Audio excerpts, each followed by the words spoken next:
so proud, the wheels so still, a ghost-like figure on the hill. It seems so strange, there is no sound. Now there are no men underground. What will become of this pit yard? What will become of this pit yard, where men once trampled, faces hard, so tired and weary, their shift done, never having seen the sun? Will it become a sacred ground, foreign tourists gazing round, asking if men once worked here, way beneath this pit headgear? Empty trucks, once filled with coal, lined up like men on the dole. Will they ever be used again, or left for scrap, just like the men? There'll always be a happy hour for those with money, jobs and power. They'll never realise the hurt they cause to men they treat like dirt. I feel, when I see it now, I feel as if it's the rotting corpse of something that was once alive.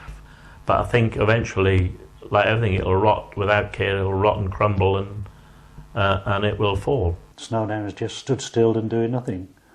When I say there's security people down here all the time, just sat there doing nothing, looking at nothing, because there's nothing there to see, and all they do is watch the cars and the buses go by. And who's paying for it all? But to leave the building like that, I think it's a disgrace. They go down there and it looks a derelict place. The buildings are getting broke into. The windows are broken. It looks a mess. Sadden me when I go down there, I stop and think that I've done 30 years down there and they've just let it go as it is. I think they should do something with it.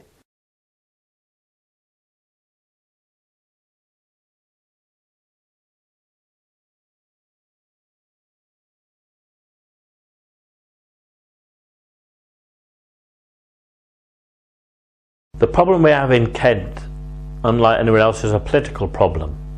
It is absolutely all Conservative country, so they haven't got it in their mind what the mines meant to people, and so they've got other priorities to put their money in rather than the Kent heritage or keep a site like that going. Whereas it'd be quite the opposite in Yorkshire.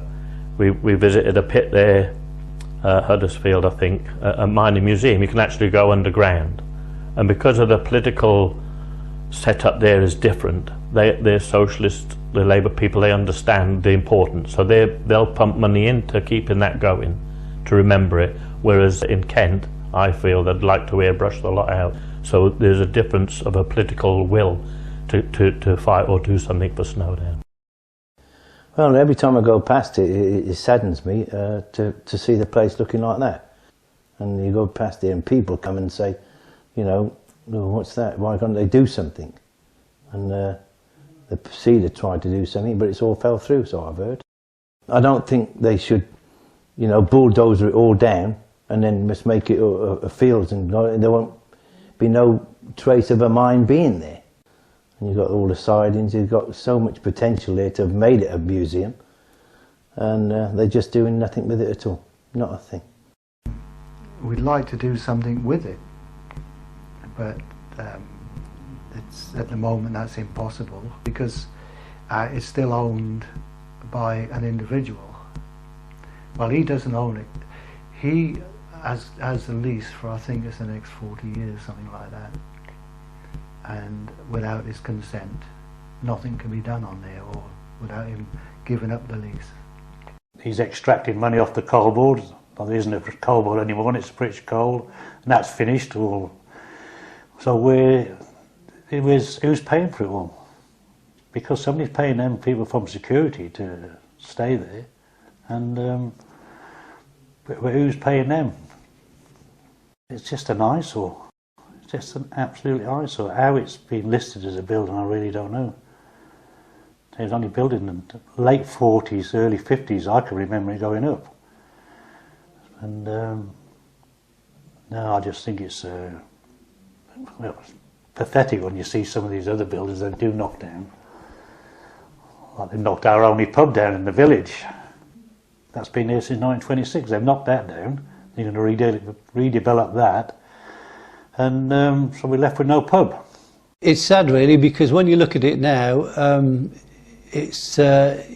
you tend to look at what it was when you remember it, when it was full of hive of activity and all that, and it's sad to see it now.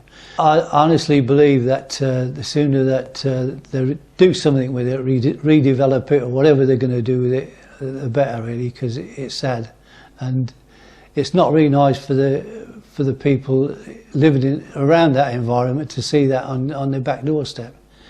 I mean, if that colliery had closed within 3 miles of Leeds Castle, it would have been demolished a long time ago.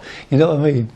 To me, the industry's gone now, and if they was going to do anything with it, it should have been done when the pit had closed. If we'd have had a heritage pit, as other areas have got, it would have been good. But now I think it's too late for anything like that now. But it would be nice to say, yeah, this is where Snowdown. I wouldn't want to see it turn into a lorry park or anything like that. No.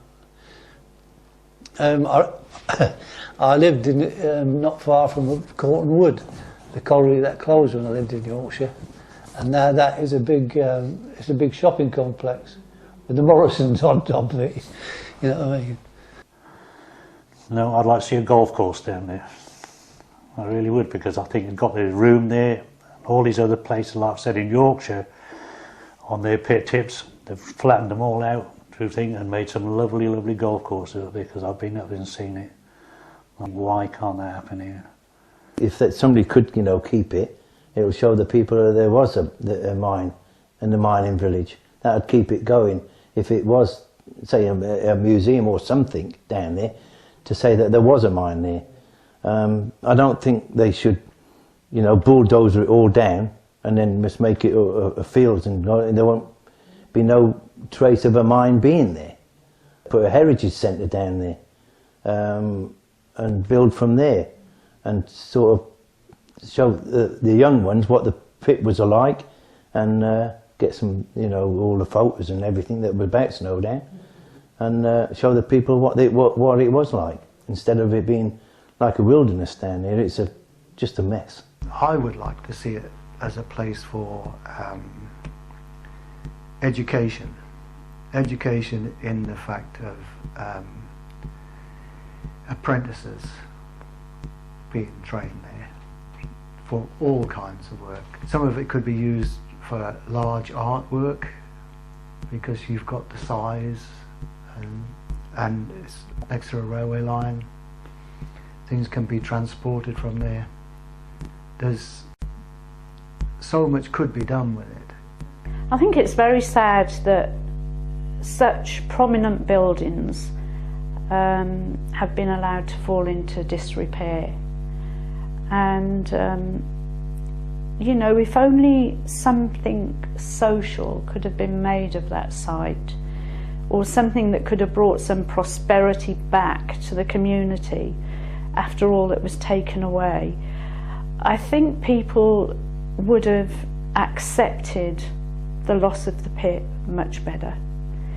But to go past the buildings, to see it overgrown, to see it so untidy, to see them fall into such a dilapidated state, and the pit headgear gone as well, is so sad, because it's a loss of a workspace, it's a loss of a lifetime, it's a loss of an era, and it's left to waste.